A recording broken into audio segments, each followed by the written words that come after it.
galera, tudo bem? Então, para a aula nova de eletrodinâmica, vamos ver a associação de geradores. Diferente dos resistores, onde o nosso interesse eram as características de tensão e corrente para cada associação, na associação de geradores, o interesse será a força eletromotriz equivalente da associação e a resistência interna equivalente de cada associação. Então, eu posso associar os geradores em série, como nessa lanterna, por exemplo, ou em paralelo, que é o caso de alguns controles remotos, que também pode estar em série ou paralelo, depende da situação. Bom, associação em série, como que funciona? A gente vai ligar o polo positivo do gerador ao polo negativo do outro numa certa sequência. Então aqui eu tenho os dois geradores com as duas forças eletromotrizes, as duas diferenças de potenciais e as duas resistências internas. Vamos ligar um depois do outro. Nessa sequência, polo positivo com polo negativo. Quais são as características da associação em série? Primeiro, a força eletromotriz equivalente será a soma das forças eletromotrizes de cada um dos geradores. Então, a gente vai somar cada força eletromotriz. A diferença de potencial fornecida ao circuito, mesma coisa. Eu vou somar as diferenças de potenciais de cada gerador. E a resistência interna, como associação em série, segue a regra da associação de resistores em série, que também será a soma de cada resistência interna de cada gerador. Se tiver vários geradores com a mesma resistência interna, eu posso pegar o número de geradores e multiplicar pela resistência interna de cada um. Por exemplo, vamos ligar aqui 4 pilhas em série. Se essas pilhas forem de 1,5 volts de diferença de potencial, a diferença de potencial equivalente da associação será de 6 volts. E a resistência interna dessa associação vai ser a soma das 4 resistências.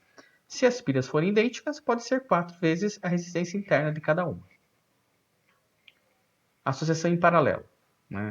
Aqui, diferente da associação em série, a gente interliga os polos positivos entre si e os polos negativos entre si dessa associação.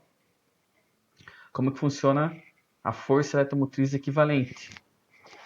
A força eletromotriz equivalente é igual à força eletromotriz de cada um dos geradores da associação, assim como a diferença de potencial equivalente também será o valor da força eletromotriz de cada um das diferenças de potenciais da associação.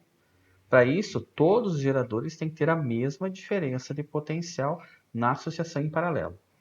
A resistência interna, como na associação de resistores, segue a regra da resistência equivalente em paralelo. Pode ser para dois geradores fazendo R1 vezes R2 sobre R1 mais R2, ou para mais de dois geradores, 1 sobre R1 mais 1 sobre R2 mais 1 sobre R3 é igual a 1 sobre a resistência equivalente. E se forem todos idênticos, você pega o valor da resistência interna e divide pelo número de geradores. Por exemplo, 4 pilhas ligadas em paralelo. Observe que ligamos todos os polos positivos entre si e os negativos também.